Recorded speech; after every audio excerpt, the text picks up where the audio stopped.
Amigas, amigos, muchas gracias por estar en Versiones Públicas.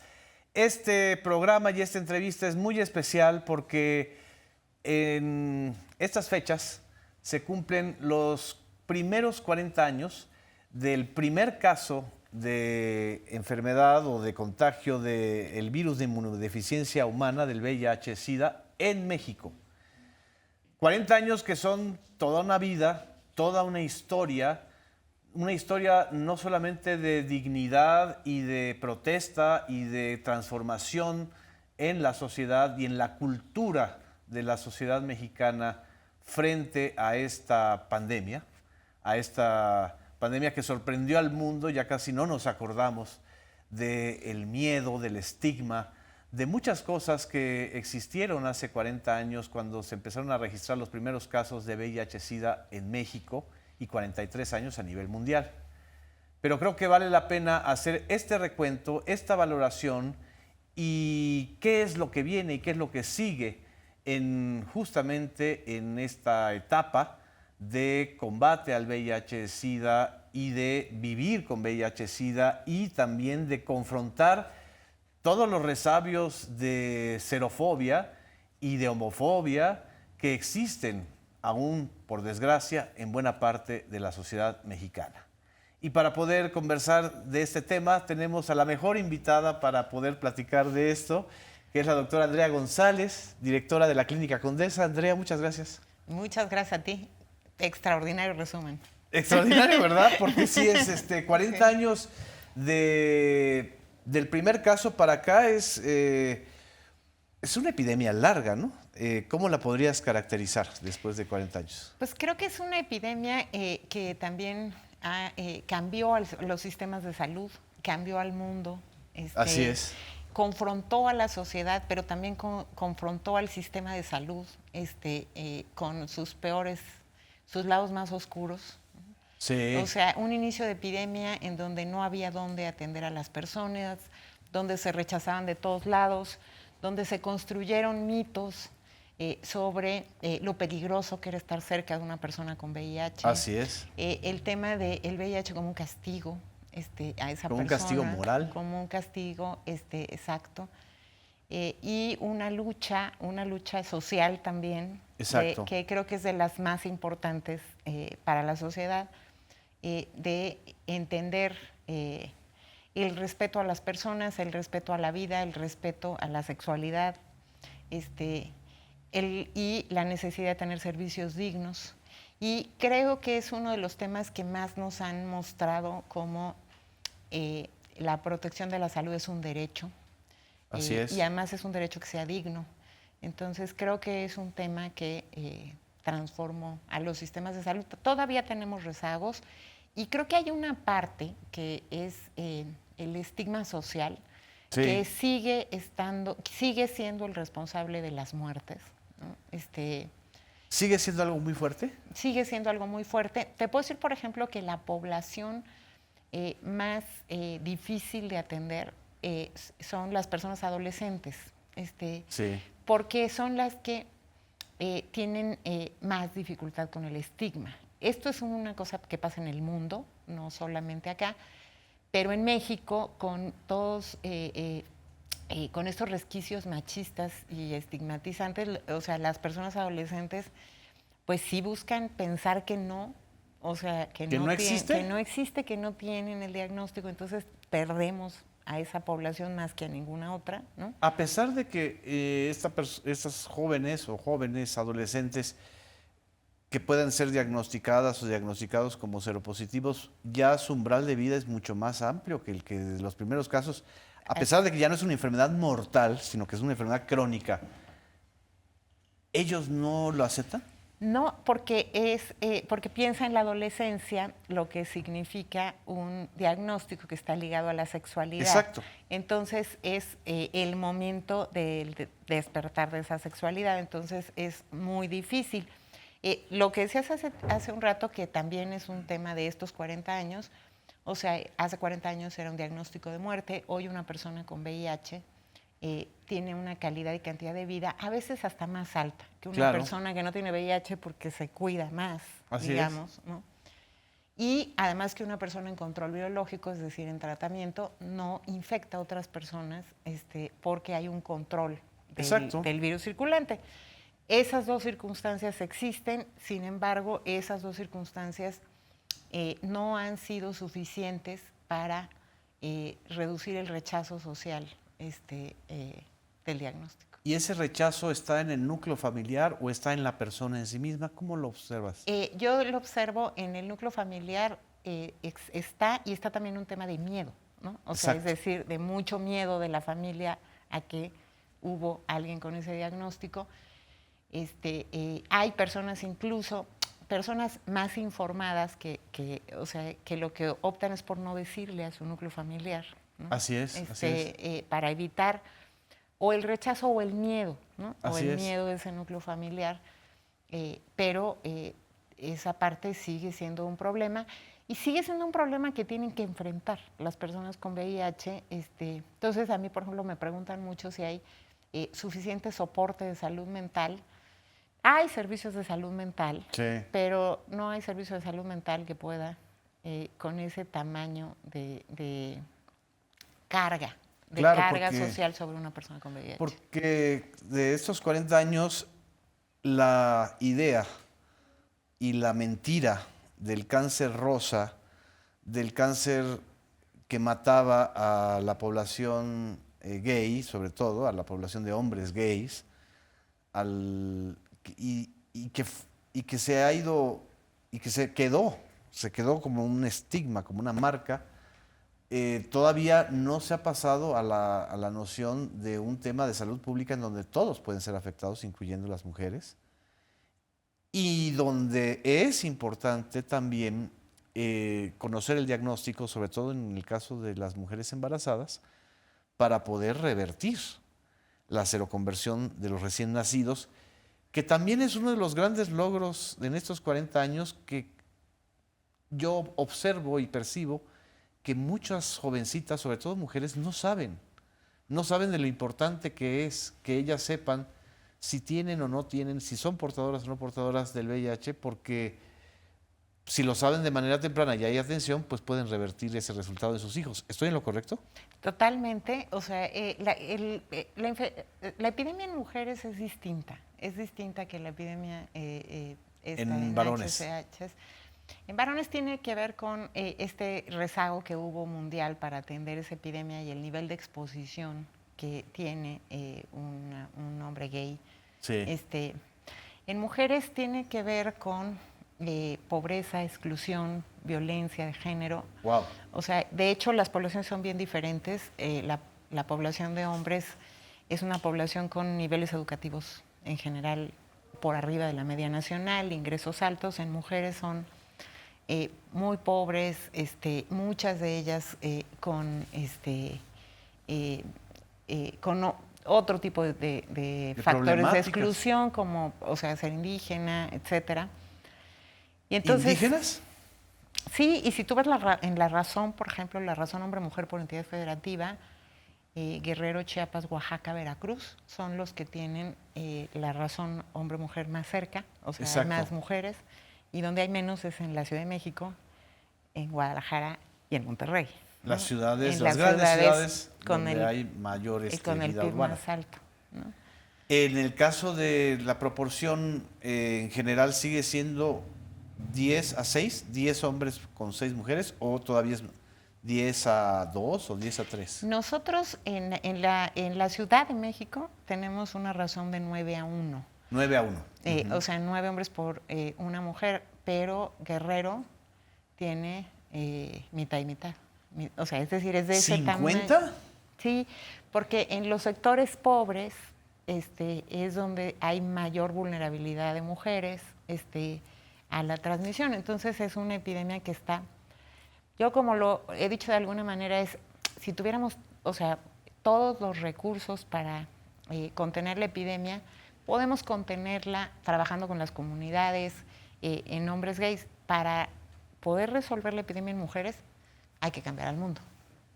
¿Por qué? Porque es un problema de desigualdad. Porque es un problema de desigualdad absolutamente incrustado. Porque es una epidemia que es igual en México que en África, que en España o que en Estados Unidos. O sea, las mujeres son, o sea, es decir, las más excluidas, las más pobres, las más violentadas. Así es. Y buscar que esas mujeres tengan acceso a los servicios, acceso a la información, acceso a poder, por ejemplo, negociar uso de condón o otros métodos preventivos, Exacto. etcétera, implica, o sea, que pues que tengan todos los derechos y no los tienen. Esa Así es la es. inequidad, ¿no? Entonces, para resolver esa epidemia hay que cambiar el mundo. Entonces me estás comentando que el tema de del VIH-Sida a 40 años, en este momento, en este país y frente a lo que nos vamos a enfrentar, es un tema de inequidad social y de inequidad de género también. También, así es. Sobre todo en estos estados. Así es. Qué bueno que me lo comentas porque observé en las últimas informaciones y notas periodísticas en relación con la Clínica Condesa que justo por el tema del huracán Otis en Acapulco, Guerrero, la Clínica Condesa abrió sus servicios para poder atender a las personas de Acapulco y de Coyuca de Benítez afectadas que pues no pueden dejar de tomar medicamento, ¿no? Así es. ¿Cómo ha sido este proceso? Mira, el gobierno federal hizo hay que reconocerle esa parte porque se preocupó el gobierno federal de forma inmediata por abrir lo más rápidamente posible el centro de atención de Acapulco, ¿no? Exacto. Entonces, eso ocurrió. Sin embargo, hubo migración, ¿no? O sea, hubo migración de personas que perdieron, pues, o sea, o todo, o el trabajo, Exacto. Entonces, esa migración vino fundamentalmente a la Ciudad de México, a Cuernavaca, a otras entidades federativas y lo estaban buscando. Y otra circunstancia que tuviste es, Acapulco era el centro de atención más importante de Guerrero. Así es. Y no solo atendía a los de Acapulco, sino a los de los municipios aledaños. Entonces no podían llegar. Ah, ¿no? Entonces ahí... dañar Acapulco es dañar a una serie de municipios Claro. que ahí recibían atención médica. Así es, y que no podían llegar, porque, o sea, es decir, las comunicaciones tardaron un poco en resolverse. O sea, creo que eso va avanzando, pero sí hubo esta situación. En esos casos hubo participación comunitaria, ¿no? Organizaciones civiles que llevaron medicamentos a estas personas. Por ejemplo, Iguala, ¿no? O sea, se veían en Iguala. Sí. O sea, hacia las zonas hacia donde sí podía viajar las Exacto. personas, ¿no? Entonces, ese ha sido el mecanismo. Todavía no termina la atención de esa emergencia, precisamente porque no es nada más, no fue un momento, o sea, es decir, está devastado, se tienen que Exacto. reconstruir los espacios laborales, etcétera, etcétera. Entonces, pues todavía hay toda una acción comunitaria y hay una acción del gobierno federal y pues en el caso de lo que nos tocaba a nosotros, y efectivamente las redes sociales, cuando empezaron a llegar, pues pusimos que vinieran los que estaban en la Ciudad de México y eso ayudó a que vinieran más, ¿no? ¿Cuántas personas aproximadamente de Acapulco o de Guerrero han acudido a Clínica Condesa? Han acudido o recibido algún tipo de apoyo de la Clínica Condesa. Pues yo calculo que unas 300 personas. 300 personas. Sí. O sea, estamos hablando pues a lo mejor del 10 o no sé, del 5% de la gente que migró, es decir, que tuvo que migrar. Exactamente. O sea, el centro de atención de la Secretaría de Salud tiene registrados un poco menos de 1,500 usuarios. Wow. ¿no? Uh-huh. Y más los que tenga el IMSS, por ejemplo, ¿no? Pero sí, y sí ha habido toda una movilización comunitaria en favor de las personas de Acapulco. Siempre que pasan estas cosas, o sea, da muchísimo gusto ver esa movilidad, ver esa solidaridad, exacto, ver esas acciones y también, pues siempre son insuficientes. O sea, es decir, digo, un huracán así, ¿no? Exactamente. O sea, es decir... Es modificar todo el ecosistema de vida. Así es. Ahorita que hicimos un repaso muy general, pero importantísimo, sobre el impacto en hombres, en mujeres y en damnificados, en el caso de Acapulco, en el caso de la población trans, ¿cómo es la situación de atención y de estigma con el VIH? La población trans en los últimos años ha ejercido un protagonismo, ha pasado a poner los derechos de su población en el centro de las discusiones y de las mesas, con mucha dignidad, con mucha fuerza, Sí. con un activismo muy, o sea, nuevo, yo lo considero nuevo, en donde además es quizá en la pelea en donde más hablan de la desigualdad social, ¿no? Más. Es decir, creo que las reivindicaciones gays nunca se fueron tan profundamente al tema de desigualdad social Sí. como las trans, porque sí tienes un tema de pobreza y de exclusión muy grande. Así es. O sea, la identidad Y de estigma. Y de estigma. La identidad de género se define en la niñez, están en primaria. Entonces, Exacto. por ejemplo, tienes muchas y muchas personas trans que fueron expulsados de las primarias, ¿no? Así es. Entonces tienes problemas educativos y por lo tanto dificultades para conseguir trabajo, o sea, un estigma y una discriminación muy grandes. Y creo que hay un activismo nuevo, muy interesante, que ha puesto ese tema de la pobreza, la desigualdad y la falta de oportunidades en el centro, que es muy importante ponerlo. Y nosotros lo que tenemos desde 2009 es un programa que se llama Clínica Trans en La Condesa, que lo que ha hecho es ofrecer servicios no solo de VIH, porque es una población que no tenía acceso prácticamente a nada, y tiene pues más de 4,000 personas. 4,000. ¿Es la clínica que está en Iztapalapa? Es la Condesa Cuauhtémoc, la Condesa Iztapalapa y la Unidad de Salud Integral para Personas Trans. Y son más de 4,000 personas con servicios de distinto tipo, desde servicios de acompañamiento, de salud mental, de emocional, comunitaria, terapias hormonales, Sí. diagnóstico de infecciones de transmisión sexual, etcétera. Es una atención integral. Es una atención integral y pues tenemos esa población. En los últimos años empezaron a llegar muchísimas personas jóvenes, entonces, por lo tanto, pues la prevalencia de VIH ha venido bajando, ¿no? Sí. Porque estas personas jóvenes llegan y tienen acceso a programas de prevención desde antes y tienen servicios dignos. Y entonces, un servicio digno en una persona Cambia tan todo. golpeada a veces es muy importante. Entonces, ese es Qué impresionante. Es una población muy, muy, muy interesante. En de desigualdad, te voy a decir una que es muy, muy compleja para el tema del VIH, muy difícil de acceder a ella, es migrantes, ¿no? Migrantes, así es. Migrantes, y en esa parte de migrantes, yo te diría que las poblaciones sobrerepresentadas y con más dificultades de acceso son mujeres trans, mujeres cis,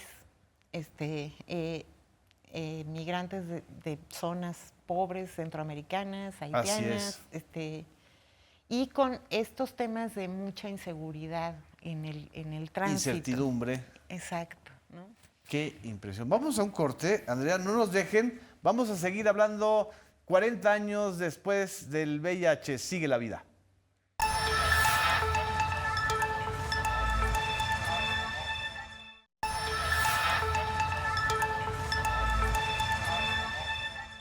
Regresamos a Versiones Públicas. Estamos haciendo una disección de los sectores o de las personas más afectadas con todo y todos los avances médicos que hay en materia de atención y de prevención de VIH-Sida. En el caso de México, ya hicimos una relación, un diagnóstico del caso de los hombres que tienen sexo con otros hombres, HSHs, los hombres gays, las mujeres que son más afectadas son las más violentadas, es decir, son mujeres de los estados en donde el machismo, la violencia sexual, la agresión es todavía muy alta, y también hablamos de la población trans que se ha convertido como en la síntesis, ¿no, Andrea?, de lo mejor del activismo de hombres o del activismo gay y de lo que más se necesita en el caso de la atención a mujeres, ¿no? Es como una especie de fusión, por eso creo que ellos esta comunidad es la que lleva la vanguardia, ¿no? En este momento creo que sí. Y estábamos justamente hablando del tema de migrantes. Y me dijiste algo ahorita en el corte muy importante. Durante años se tenía prohibida la atención médica a migrantes a través del Seguro Popular o de las otras clínicas especializadas. A través del Seguro Popular. O sea, el Seguro Popular tenía establecido un lineamiento que decía que las personas migrantes, incluso con residencia, Wow. solo podían recibir 3 meses de tratamiento, incluidas, por ejemplo, las mujeres embarazadas. Cuando se publicó este lineamiento en la Clínica Condesa, creamos un programa que se llama Clínica Santuario. Las clínicas Condesa son clínicas santuario. Ok. Y pusimos toda la normativa de migración que tenía la Constitución, Sí. etcétera. Y este programa nos permitió atender personas migrantes cuando el Seguro Popular no permitía que les dieras ¿De tratamiento. qué años estamos hablando? Estamos ¿Desde hablando de la Fox? administración pasada, Ah, desde Peña Nieto. de Peña Nieto. O sea, es una norma oficial. No, es un lineamiento del Seguro Popular. Ah, ni siquiera tiene rango de norma oficial. Había otro. Si una persona estaba presa y tenía VIH, no le podías dar tratamiento. Era un lineamiento del Seguro Popular literal. Sí, o sea, la Pero verdad eso viola todo lo que plantea la UNOCIDA. así es. Entonces, nosotros mantuvimos y, digamos, litigamos Sí. esta circunstancia y lo logramos.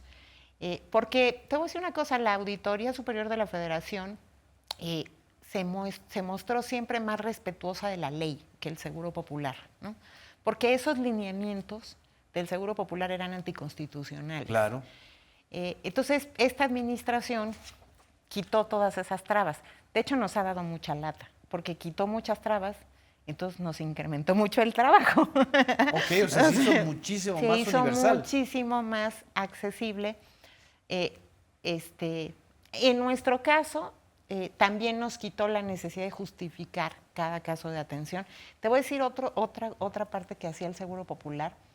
El Seguro Popular, por ejemplo, decía que las adolescentes embarazadas eran prioridad, ¿no? Y los adolescentes con VIH.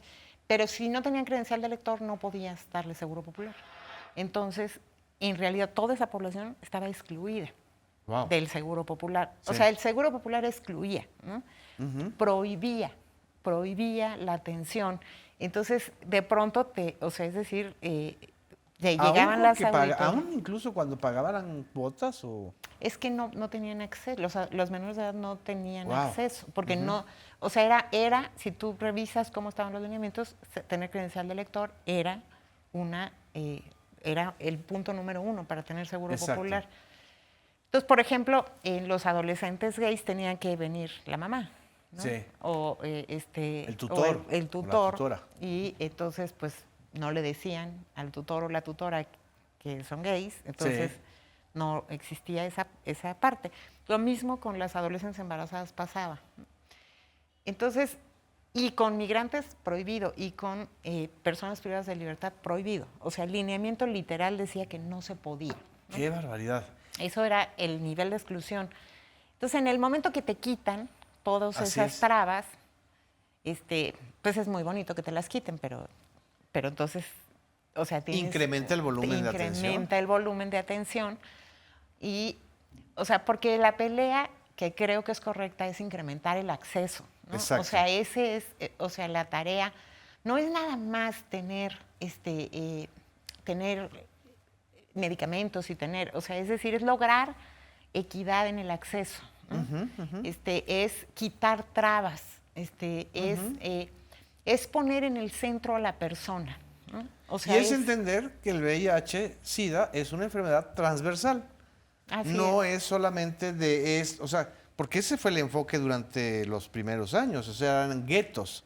O sea, la idea de que si tú atiendes solamente al gueto LGBT, ni siquiera al LGBT, al gueto gay, y si tú atiendes al gueto de las mujeres que están casadas con bisexuales, pero no se dan cuenta que el VIH es como la vida, es decir, todos o todas pueden ser vulnerables de tener o de vivir con el virus.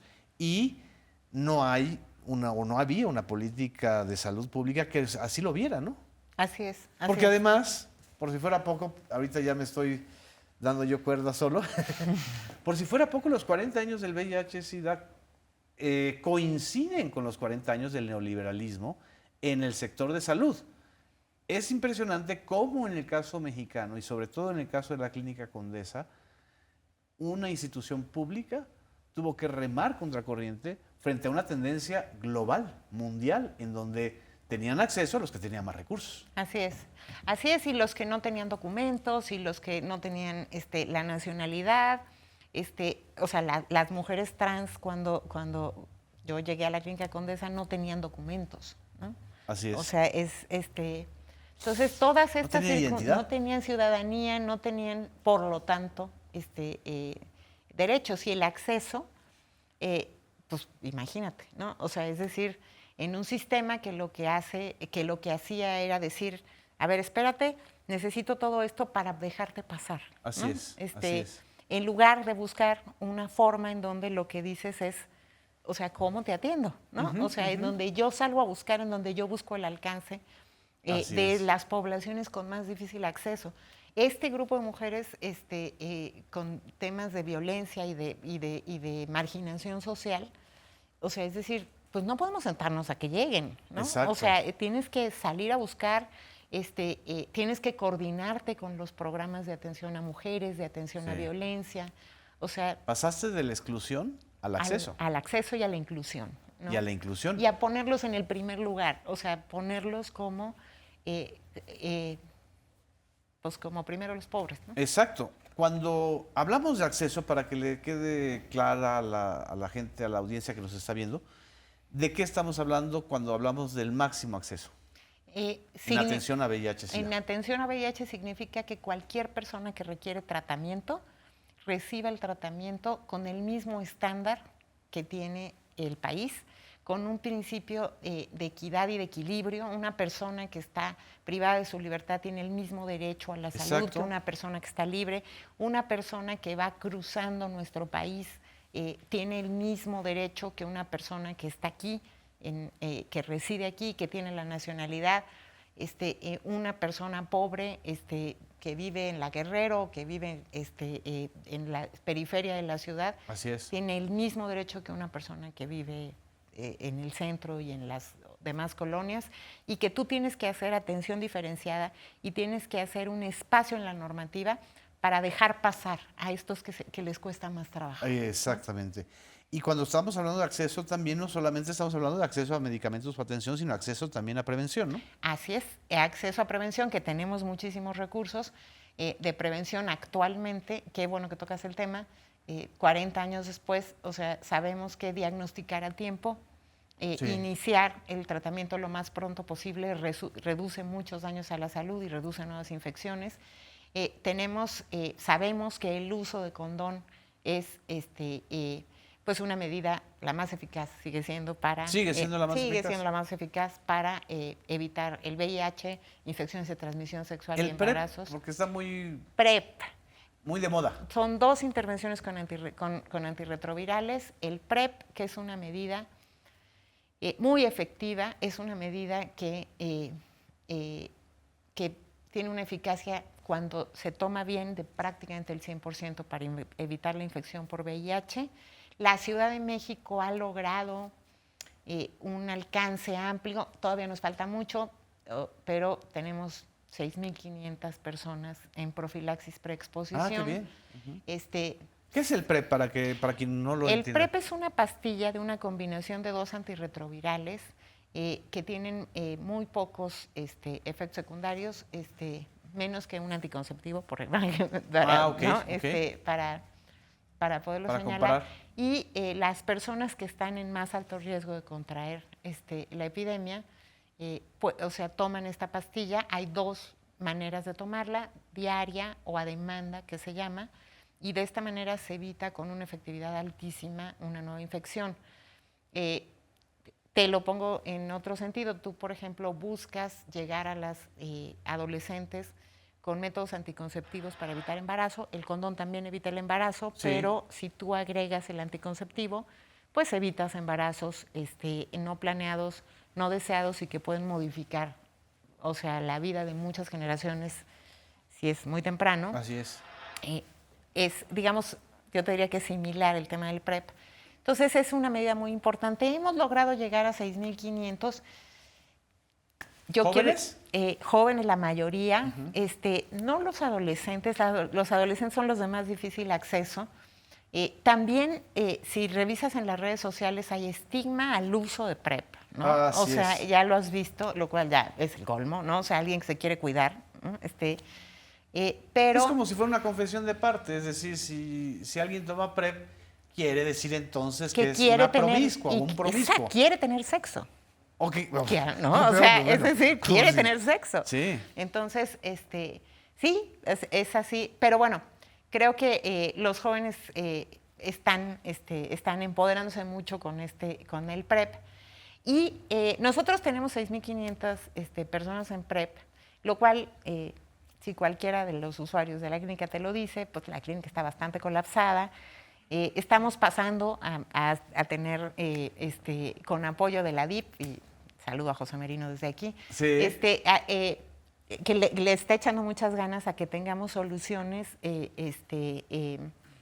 digitales para agilizar los servicios, para que no hagan las filas que están haciendo ahorita en la farmacia las personas. Exacto. Es un proceso muy bonito que estamos haciendo con la DIP.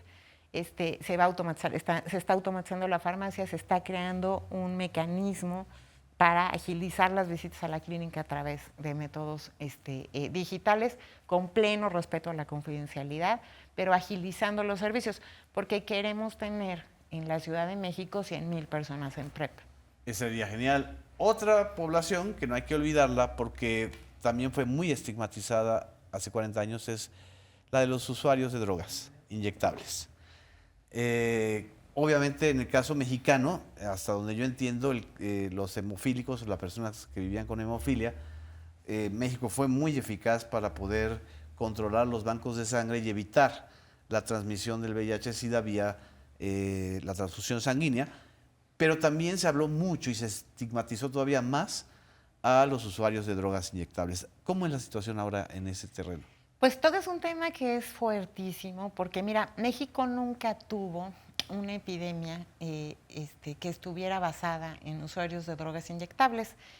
La verdad es que nunca hubo grandes crisis de usuarios de heroína. En algunas zonas, sí, en algunas zonas de la frontera y en personas que habían ido a la frontera, pero aún Estados Unidos tuvo un mayor control de la epidemia en usuarios de drogas inyectables que, por ejemplo, Europa del Este o Asia, ¿no? En Asia esas infecciones brutales en usuarios de drogas inyectables fueron muy importantes. Hoy tenemos una situación que empezó en 2017, se recrudeció con la pandemia, es un fenómeno mundial entre hombres que tienen sexo con hombres, que es el consumo de metanfetaminas cristal inyectadas. Inyectable. Que está, pues sí, incrementando las prevalencias de infecciones de transmisión sexual y de transmisión por vía sanguínea. Estamos ofreciendo en la Condesa programas de reducción de daños. Todavía son insuficientes, estamos fortaleciéndolos mucho, pero pues sabemos que la reducción de daños evitó muertes sí. en los tiempos de la heroína, y ahora lo necesitamos otra vez en este tema de lo que tiene que ver. Es como una segunda vuelta. Con el incremento del uso de cristal en hombres que tienen sexo. Cuando hablamos de incremento, antes de ir al corte, ¿de qué más o menos estamos hablando? ¿De qué porcentaje? Según datos de CONADIC, 500%. 500%. CONADIC. Y sí, o sea, es decir, es un tema que está concentrado en esta población de hombres que tienen sexo con hombres, que se recrudeció muchísimo. La pandemia trajo problemas de salud mental a nivel mundial muy grandes, trajo temas de soledad y trajo temas de miedo. O sea, es decir, tenemos una población de hombres que tienen sexo con hombres, de hombres gays, que pues vivían desde que nacieron, desde que se definieron gays, sabiendo que había VIH. Después vino el COVID, y entonces se tenían que encerrar, y después vino el Mpox. Exacto. O sea, es decir, todas estas circunstancias, el encierro, el miedo, el estigma, pues sí han creado un problema para expresar la sexualidad. Y desde mi punto de vista, el uso de drogas ha entrado justo en ese terreno. Exacto. Como y el fentanilo. Exacto. Y eso ha creado pues riesgos diferentes, en donde pues necesitamos lineamientos muy claros en los servicios, tener servicios de reducción de daños, informar a la comunidad, participación comunitaria para que se conozcan esos riesgos y para poder reducirlos, ¿no? Administrar los riesgos, también administrar el placer, porque si no hablamos de administrar el placer, tampoco les estamos ofreciendo alternativas. Vamos a hablar de esto. Regresamos, no nos dejen, vamos a administrar nuestro placer, pero por lo pronto tenemos que ir a cortes.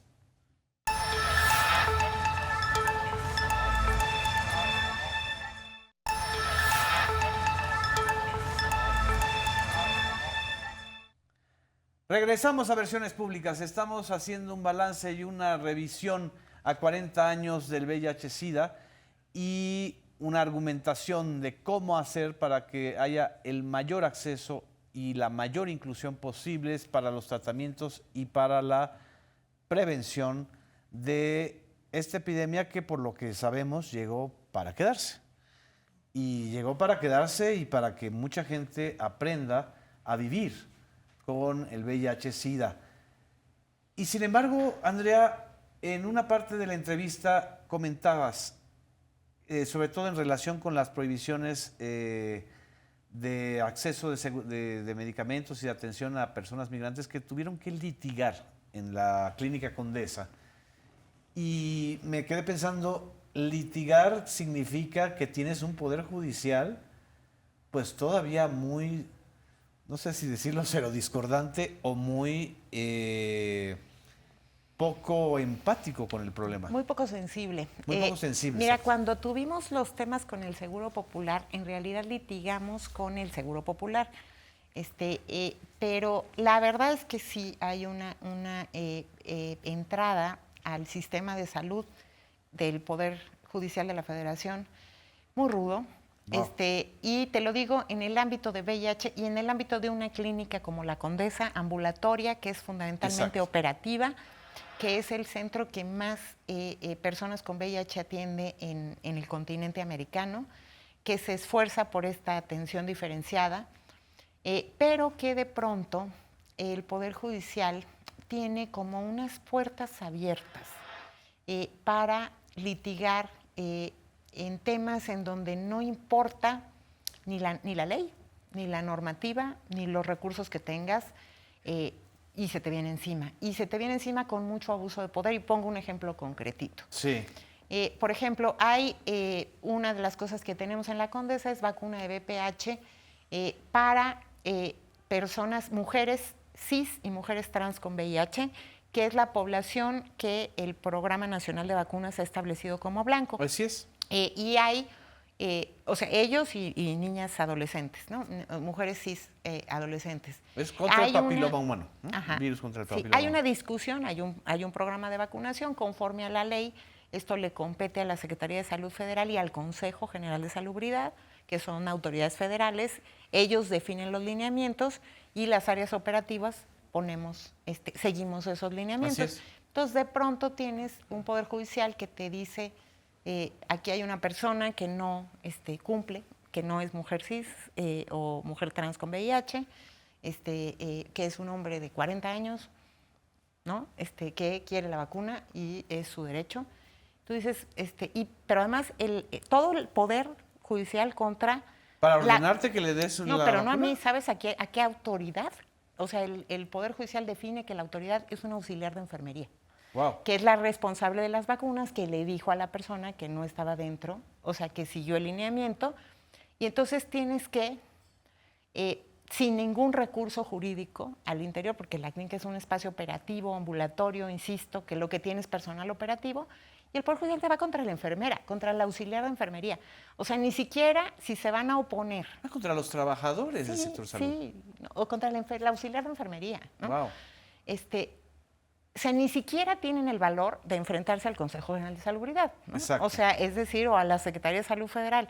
O sea, esta búsqueda de golpear al sistema de salud a través de abogados que están buscando cómo meter demandas, cómo meter amparos. Wow. Yo tengo amparos para darle medicamentos a un usuario que está contraindicado el medicamento. O sea, no solo no lo tiene prescrito, pero como lo quiere el juez, lo prescribe el juez, se lo tengo que dar. Entonces, a una persona, por ejemplo, con... O sea, el juez se está metiendo Sí, a definir el medicamento. si la persona debe recibir no Ten- Biktarvy, que es lo que se No, recibe no, ahora, no. sino otros medicamentos.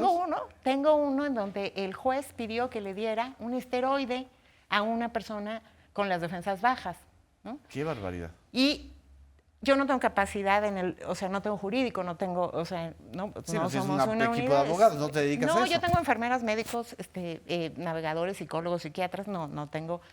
No, lo que hicimos fue dárselo diciéndole que estaba contraindicado, ¿no? Sí. O sea, que el juez se lo estaba prescribiendo, pero que estaba contraindicado para su situación de ¿Juez salud. federal? Juez federal. Todo es el Poder Judicial Federal. De la Federación. Así, o sea, es decir, temas que están absolutamente normados, ¿no? O sea, una persona que le corresponde atenderse. Pero ahí está detrás la industria farmacéutica, ¿no? ¿O es la simple arrogancia de querer dar órdenes desde el Poder Judicial? Yo creo que es una falta de sensibilidad, un deseo de regularlo todo, un deseo de poner, no a la ley, porque en los casos que te digo, están contra la ley, o sea, están defendiendo algo que no está en la ley, que Exacto. es al revés, que es contra la ley. El punto es que ellos están por encima de la ley porque son jueces, ¿no? O sea, no están ordenando que la clínica le dé a una indígena que fue violada en Veracruz, sino están ordenando cosas que van en contra de la salud, incluso de Así los es. propios... En contra de la salud, en contra de los programas, ¿no? O sea, un programa de vacunación en ningún país del mundo, todas las vacunas se le ponen a todos, en ningún país del mundo, ni en Dinamarca, ni en Suiza, ni en ningún lugar. Así ¿no? es. O sea, las vacunas se ponen con base en riesgos y los establece un comité y hay una serie de procedimientos. No, pero los jueces establecen, aunque esté absolutamente fuera de eso, ellos prescriben. Y además crean una expectativa falsa porque a esa persona que ha estado expuesta al VPH, o sea, si esa persona piensa que si se pone la vacuna a los 40 años no le va a dar VPH, es un error. Está equivocado. Porque, o sea, por algo están elegidas las poblaciones. O sea, lo que estás tratando de evitar a veces es cáncer y lo que estás tratando de evitar es los mayores daños a la salud. La vacuna es menos potente en personas que ya han estado expuestas. Entonces, están desperdiciando los recursos, están creando expectativas falsas, o sea, por el hecho de prescribir y de meterse en temas de salud, dejando de un lado la evidencia científica. O sea, la ley es importante, la evidencia científica también, y sí hay una insensibilidad enorme del Poder Judicial y un abuso, porque, insisto, mandan los amparos contra el personal operativo que sigue los lineamientos, ¿no? Y dicen, el Poder Judicial decide que un auxiliar de enfermería es autoridad. ¿Esto se agravó con la pandemia del COVID-19 o viene desde antes? Esto es nuevo. Es nuevo. Esto es nuevo y viene de de este año, digamos.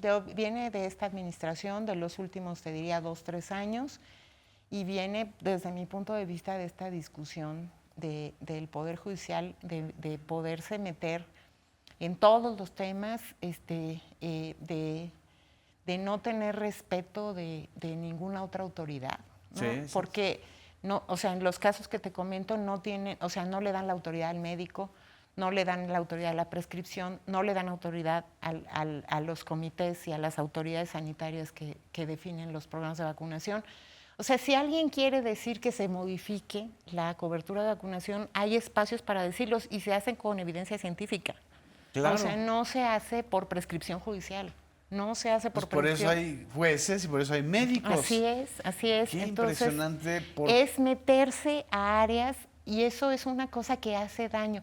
No hay sistema de salud, ninguno que pueda con eso, o sea, que pueda con un poder judicial de esas características.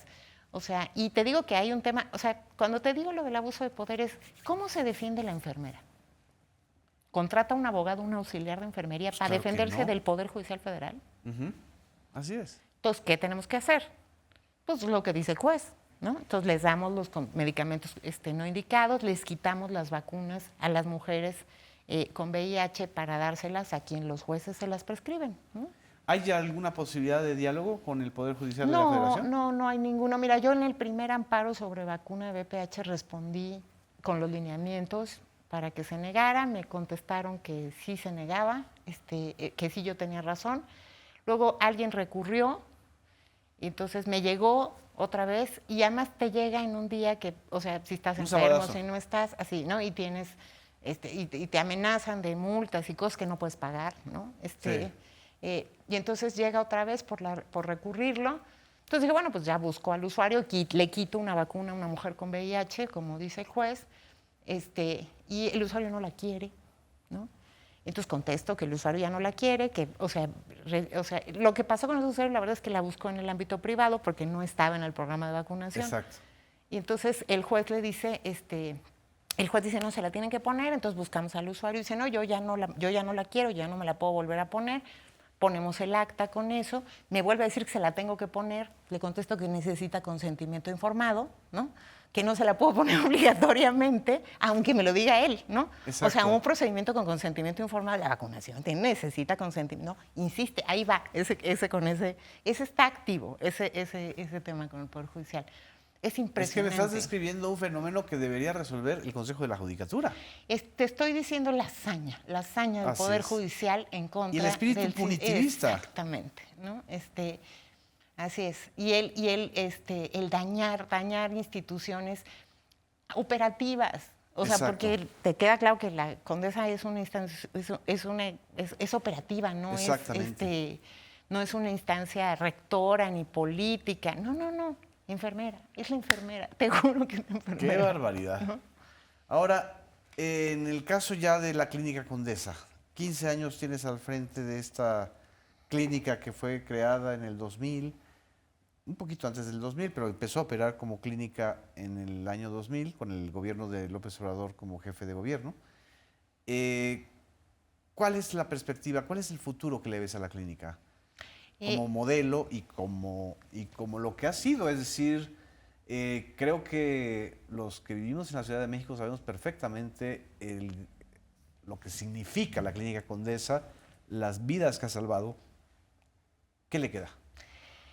Creo que es un modelo que ha crecido muchísimo, es un modelo que ha estado de la mano de las comunidades, de la mano de las personas, que ha entendido el tema del acceso, que ha peleado por el acceso y ha bienvenido mucho el discurso de este gobierno respecto de abrir el acceso y la inclusión y de poner a las personas en el centro, y que ha crecido tanto que sí requiere más, o sea, un replanteamiento. Y yo quiero decir que en ese replanteamiento, aparte de estar las comunidades, creo que deben estar... pues hay personas sin las cuales el proyecto que tienes de la Condesa no existiría, y me voy a permitir a los 40 años y a los 15 míos mencionar a 3. Sí. Al doctor Juan Sierra, de la Clínica de Nutrición, al doctor Gustavo Reyes Terán, actualmente coordinador del CINSAI, y a la doctora Patricia Volkov, del Instituto Nacional de Cancerología. Son personas que han sido parte, que han construido, que han diseñado, definido este modelo. Basado en evidencia, y creo que ese modelo hoy en día sería muy útil que esas personas que lo han hecho con toda la generosidad y la rigurosidad fueran parte de quienes definen hacia dónde va. ¿Hacia dónde va? Hacia dónde va el proyecto, ¿no? Confío muchísimo en que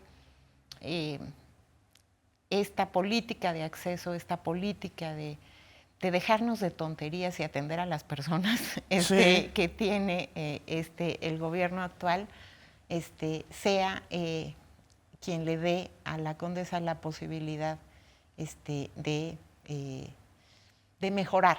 Y ahí a los usuarios y a las usuarias y a las usuarias que tienen tanta paciencia a las filas y tienen tanta paciencia a los tiempos de espera y que defienden ese espacio como suyo, pues también agradecerles la paciencia y decirles que tenemos claro que se tienen que cambiar, que transformar, que mejorar, que sabemos que contamos con todo ese ánimo y que pues que hay personas que están ya pensando cómo se le va a dar la vuelta a eso, y cómo va a, pues digamos, todo esto que fue tanta pelea por atender, ya se vuelve derecho y se institucionaliza y es un espacio más estable.